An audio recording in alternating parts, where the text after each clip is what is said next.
Well, I hope you've got some time to free up on your calendar.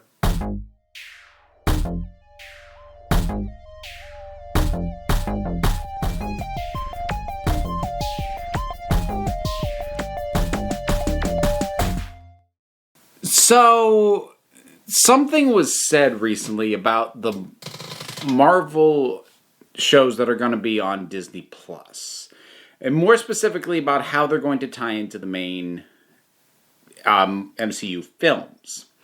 So, we already knew that there was going to be a much more explicit connection just by virtue of who was getting shows. I mean, the character of Wanda is getting a show. She's from the films. Loki's getting a show. The Winter Soldier and Captain America are getting a show. And there was even speculation that made sense to me that with the case of some of these characters, as I would think especially Winter Soldier and Falcon, that it would cover whatever sort of journey there is for them to have between where we last left them off and where you see them at the start of the next film.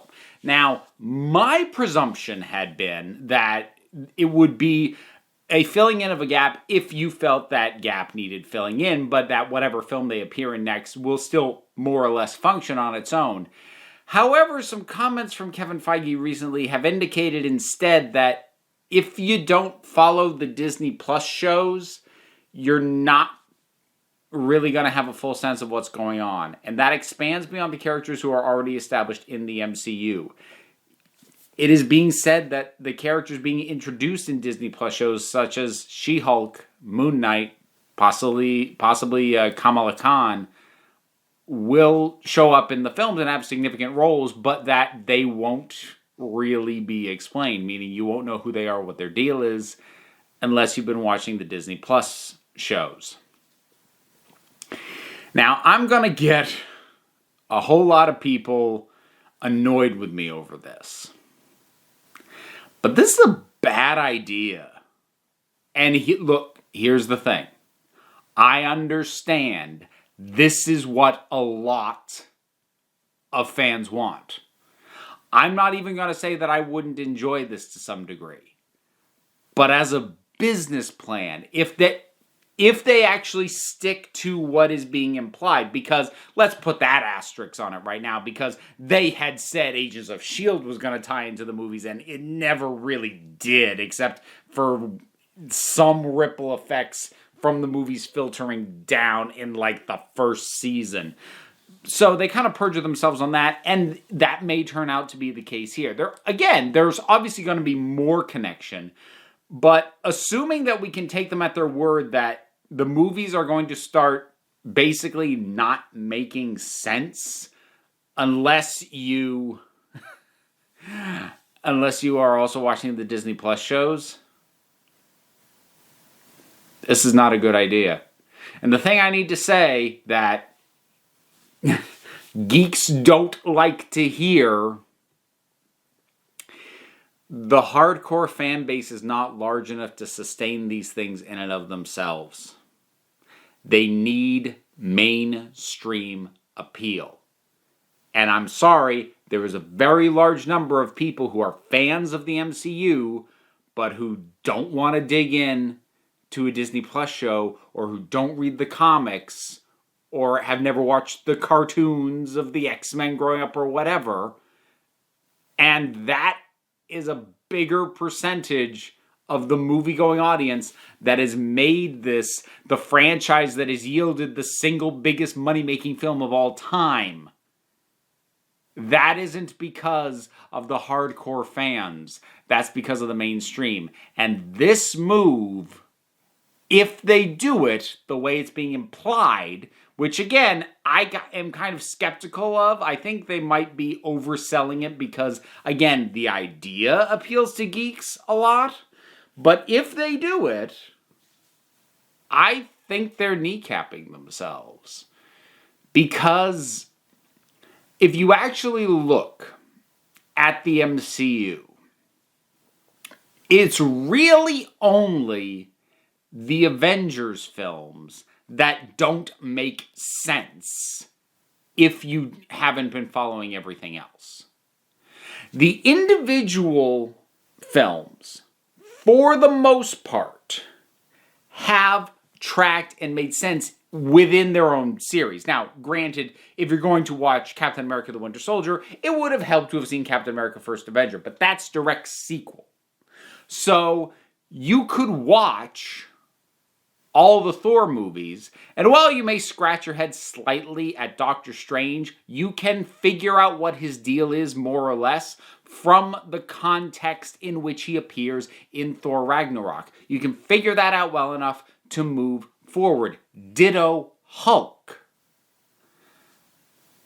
But with, say, the Avengers, if you haven't been following all the other stuff, well, especially by Endgame, and also Infinity War, I would argue, they don't really make sense. Now, there are people who are going to say, but those are the biggest moneymakers of all. Obviously, this works. I'm like, yeah, it worked as I'm sorry to say it, as a novelty. Everyone wanted to see if this actually would come together. We've now seen it. It's had its proof of concept. You're going to get diminishing returns if you keep trying to do that. The real strength of the MCU has been, and this is kind of the secret strength, because they're designed so that you feel like you have to watch everything to know what's going on. But honestly, most of these franchises stand alone, and while maybe not 100% of everything is explained if you only watch any single given series, everything does at least make sense because the things brought in from other series are either in a small capacity or make sense in context, regardless of whether you know the specific instances that happen in other franchises. Now, that's the balancing act they've already been doing with the movies. Disney Plus, first off, is going to be huge. Let us acknowledge that.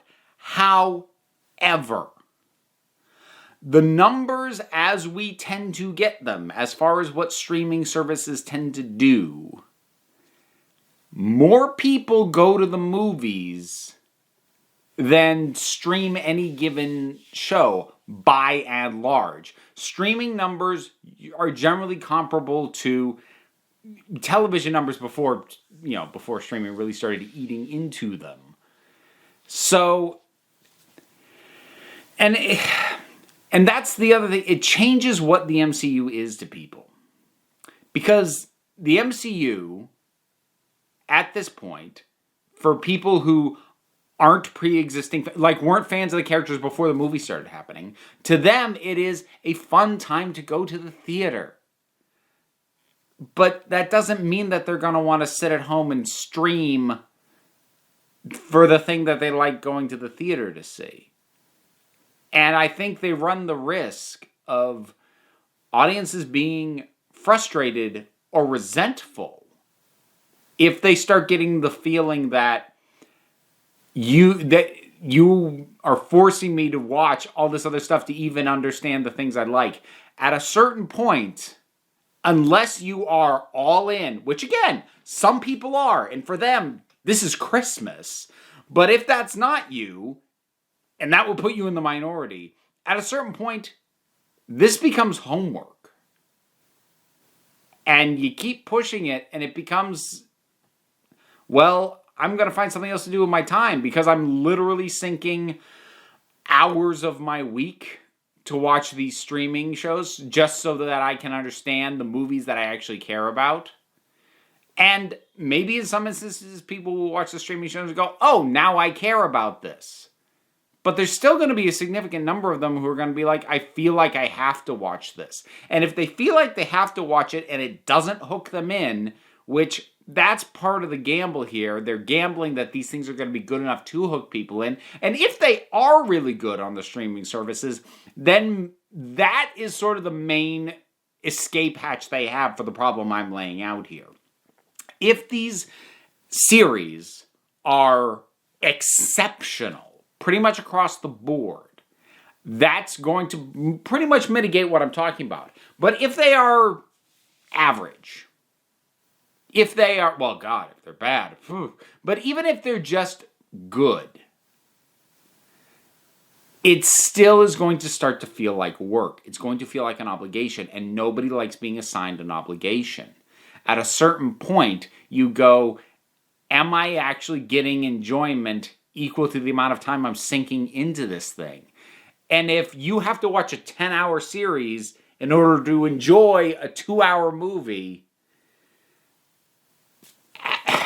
you push that too hard, and people are going to start going, this equation doesn't balance.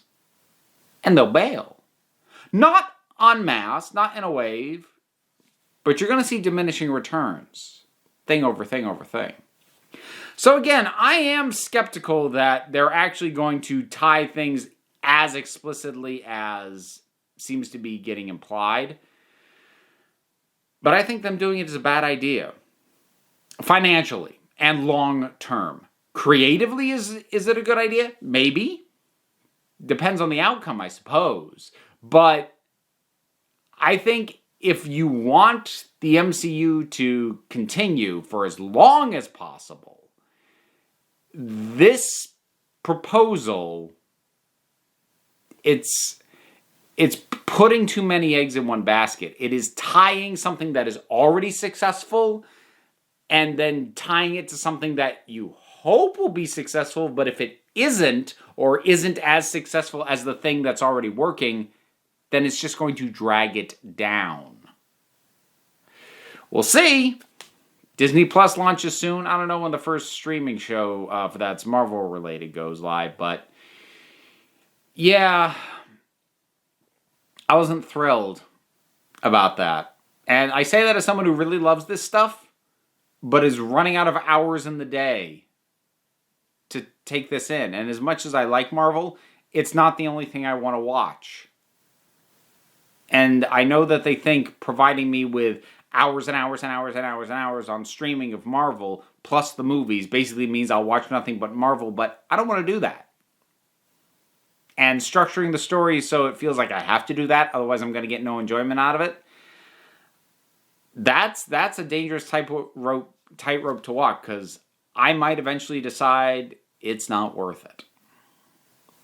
So what are your thoughts about the idea of the streaming shows on Disney Plus being so integrated that the movies will not completely make sense unless you've seen them? Whatever your thoughts are on that concept, drop something down in the comments. Let's talk about it. You can support me on Patreon. It helps keep this show going, helps me pay my bills and eat. Additionally, there is the like, the subscribe. You can comment, all of which are a big help, or you can share this video. That's an even bigger help. So there's all this stuff you can do, buttons, links, but you don't have to, because at the end of the day, you're the council. I'm just running the meetings, and until next time, this council is adjourned.